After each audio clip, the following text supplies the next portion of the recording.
అబ్బా మళ్ళీ మొదలెట్టాడు. ఆగండి. పాండురంగ మాస్టారు అయ్యా బడిని గుడిగా చేసుకుని ఆరాధనాభావంతో వృత్తికి అంకితమై పనిచేస్తున్నారు, బాగుంది. కానీ ఇలా కాలేజీలో ప్రదక్షిణాలు చేస్తుంటే ఏదో ఒక రోజున పడిపోయే ప్రమాదం ఉంది, జాగ్రత్త. ఆగండి.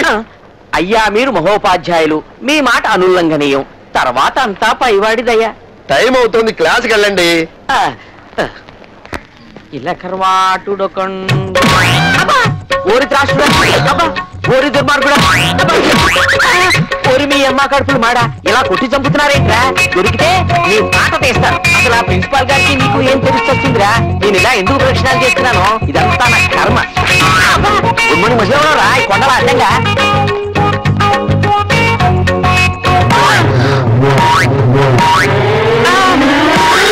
హృదయం ఎక్కడున్నది, ఈ చుట్టూనే తిరుగుతున్నది. అందమైన అబద్ధం ఆడుకున్న వయసే నాలో విరహం పెంచుతున్నది. నన్ను క్షమించండి, చూసుకోకుండా మీ పైన పడ్డాను. మీరే నన్ను క్షమించాలి, నేను చూసుకోకుండా మీ కింద పడ్డాను. మొత్తానికి ఉభయలో కింద మీద పడ్డామన్నమాట. కానీ పడ్డవాడు ఎప్పుడు చెడ్డవాడు కాదంటారు. ఇంతకీ నేను మంచివాడిని అంటారా చెడ్డవాడిని అంటారా?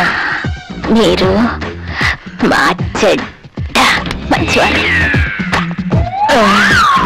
మరందుకే కామిని ముందు పుట్టి కామశాస్త్రం తర్వాత పుట్టిందని ఎప్పుడో చెప్పాడు వాత్సాయుడు. నమస్కారం గుండు మాస్టర్. గుండా అదేంటా? మీ పేరు పాండు, మీ తలంతా గుండు. నా పేరు పండు, మా ఇంటి పేరు గుండు.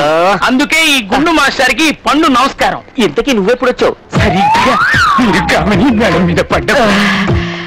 అసలు ఆ కామిని మీద పడ్డమనేది ఓ అనిర్వచనీయమైన అనుభూతి. అందుకే ఈ విషయం కాలేజీ మొత్తం టామ్ టామ్ చేస్తా. బాబు నువ్వు చూసింది చూసినట్టు మర్చిపో. ఇందా 100. ఏంటండి నోటు చేతిలో పెట్టి నోరు ఇప్పనివ్వరు కదా.